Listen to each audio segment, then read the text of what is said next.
Good afternoon, my name is John. This is the Obadiah Project. Today I am going to attempt to make marinara sauce, homemade, and Italian meatballs from scratch. Everything's from scratch. Except for the tomatoes. I use whole canned tomatoes. Peeled tomatoes, the whole tomato, and you chop them up and cut them up. And I got a merge blender I use on them. First thing you want to do is get your vegetables chopped up. You want to get your onions cut up and your celery cut up and your garlic minced. We're going to saute the onions and saute the celery, and then just before we finish with that, we're going to put some garlic in there. We're going to put garlic in the sauce. We're going to put garlic in the, we're going to put vegetables in the sauce and in the meatballs, both. So we got to make enough for both things. So let's see if I can pause you, and we'll go from there. Okay, before I get started, I want to show you. This is my garlic. I got my onions. I got to get my celery out, but I'm going to chop all that up, and then we're going to saute them, and then I'll get my meat out and get it mixed up, and then we'll get to cooking. So I'm going to pause you while I do that.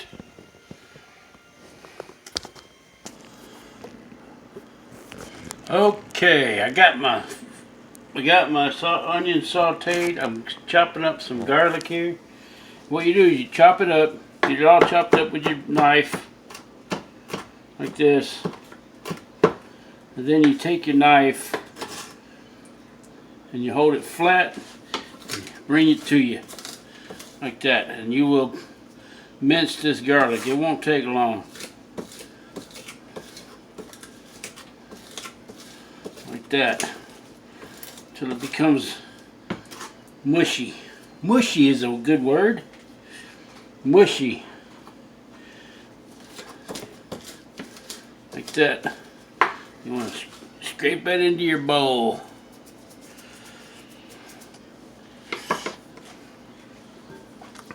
In here I have half a cup of breadcrumbs. Regular breadcrumbs like this, plain breadcrumbs.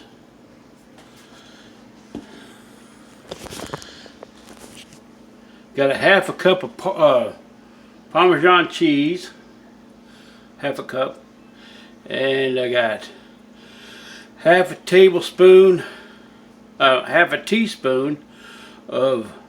black pepper, plus a little more, and 1 teaspoon of salt, 1.5 teaspoons of parsley, and basil. Now I usually use fresh basil, but I didn't have any, and I couldn't find any, so I got some dried basil, which is okay.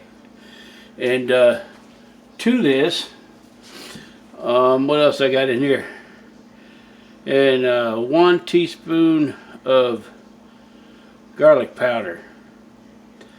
Let's see, half a cup of bread. I said breadcrumbs, and I think that's it.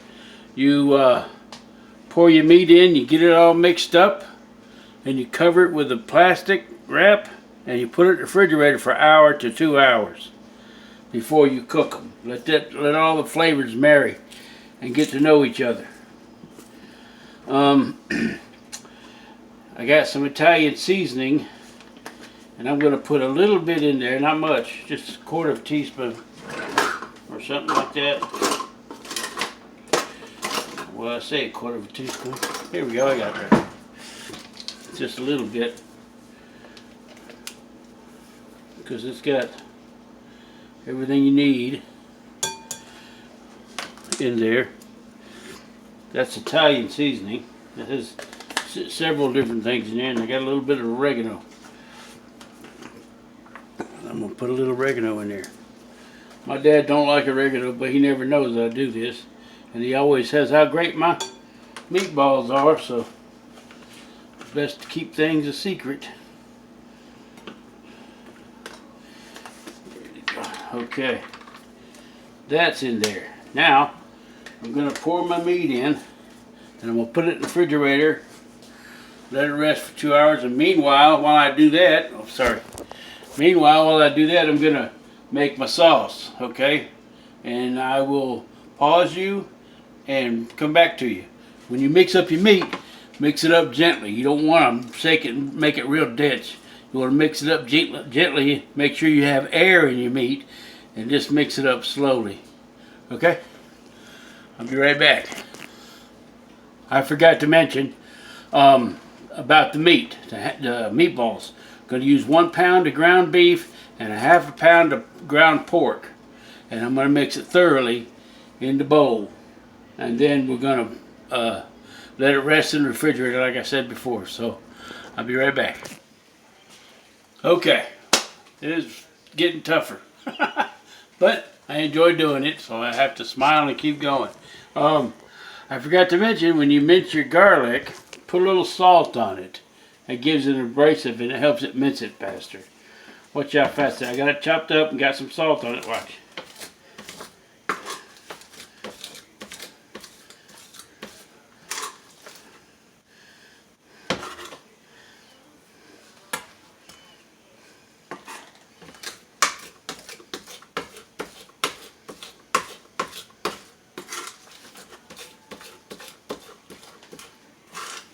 See how fast that was?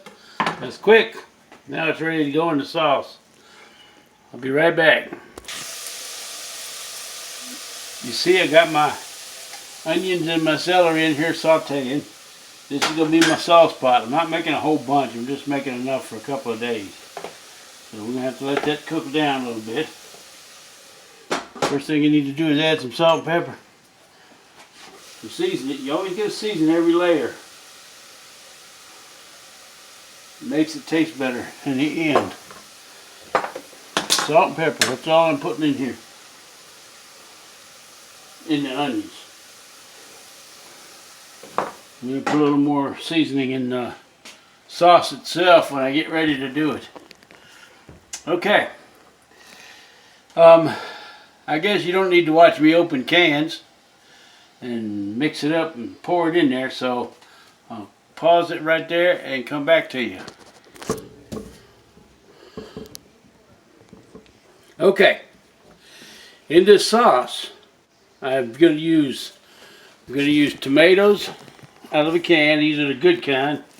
I love this kind right here. You see it? I love this kind right here. It's the best tomato sauce you could buy. You might have better from Italy, but this has come real close, and it's very good. And it makes your sauces taste real good. Now, in this sauce, I'm going to use 2 cans of that, and then I got to dice up. I got a can of diced onions in case I don't have enough in the sauce. But I'm thinking about pureeing this. I have a merge blender, so I think I might do that after I get it cooked down and just and get it smoothed out a little bit. Some people like chunky sauce, some people like it smoothed out. I don't mind either way. It's all good to me.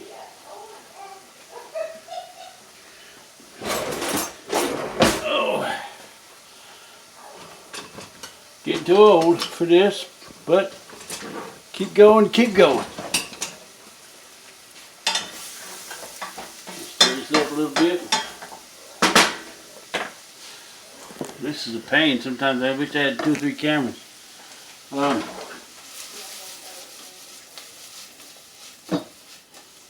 Showing off my skills now. That's what you want to call it. I call it getting lucky. Okay, in this sauce, let me finish telling you what I got in the sauce. I wrote this all down. I got 2 cans of this tomatoes. I have chopped fresh garlic I'm going to put in there, onions, celery, and I'm going to let those saute in olive oil and butter for about 5-10 minutes. And then I'm going to add the tomatoes, chop those up and add those in with the basil and parsley, salt and pepper. And it says here this recipe you could use wine, but I don't cook with wine, so I use a little bit of chicken stock, and it gives it a good flavor. And when it's all said and done, it's going to be real good. Alright, that's what I'm doing. So I'm going to stop you right there. I'm trying to save memory on my phone, so trying to make these short as possible. So I'm going to stop right there, and then we'll get back to it when I come back, okay? Okay, I forgot one thing. In order to have a good sauce, and this is probably the most important thing, is cook your onions and your celery down to almost nothing. Let them be real translucent. You got to cook them way down.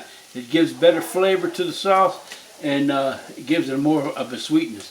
And another thing I'm going to put in here that I didn't mention was a small, about a tablespoon of brown sugar. Some people don't like sweet sauce, but I like it, and my dad likes it, and mom likes it. So that's why I do it. Usually tomatoes have a tendency to be acidy. Of course they are, they're acidy. And they can cause a bitterness in your sauce. So the sugar, the brown sugar, counteracts that and makes it taste better. Makes it good, good, good. It's going to be good. Okay? I'll be right back. Okay, I got everything going. I got my meatballs rested in the, well, they're not meatballs yet, but they will be. I got my meatballs rested in the refrigerator. I got my sauce all set. I put all my stuff in it. It's looking good. It's got to cook down. And you want to cook this on low for about an hour before it's ready to go. And then it'll thicken up some. And I can't think if I'm forgetting something. I think I'm supposed to put some Parmesan cheese in here. I thought you got some. No. So I think that's what I'm going to do. My mom's trying to help me. No. Gee, you got to hide. I don't think. I found this Parmesan cheese.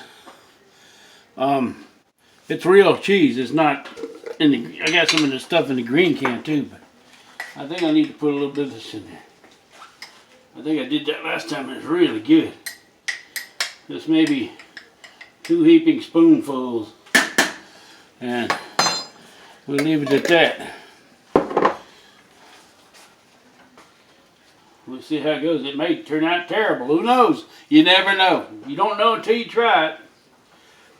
So, but normally this is pretty good. I made it real good one time, and I can't seem to get that recipe just right like I had it that time. I mean, it's always good. It's just sometimes that one time it was so good. It was above good. It was restaurant, past restaurant style. I felt like a big fat Italian grandma when I cooked that batch. That's a spicy meatball, huh? Now we're going to let that cook down. Put it on low. Let it cook down for an hour. Stirring occasionally. And I think that's it for now. And I'll bring you back on when I got... I'm ready to cook my meatballs. I always cook my meatballs in a skillet, in my cast iron skillet, and I cook them first, get them seared in that. Then I take them out of that. No, I turn the oven. That's not right. I sear them in the pan, and then I preheat my oven to 350 degrees, and I pour a little sauce over each one of them. And then I put some mozzarella cheese on them, and I put them in the oven for 10 to 15 minutes so they cook through. Excuse me. And they come out pretty good. Some people like to cook their meatballs in the sauce. I mean, you can do it that way, but I don't feel like it gets cooked right. I think I like to see crust on the outside of my meatball, so I like to sear it. And I think that's it for now. I'll be back in a minute. Thought I'd take a minute and give a shout out to my friend in Thailand. Her name is Oi. Sewadi krap Oi. Lakun ma. Kusaway mak mak. Yay. Okay. Sewadi.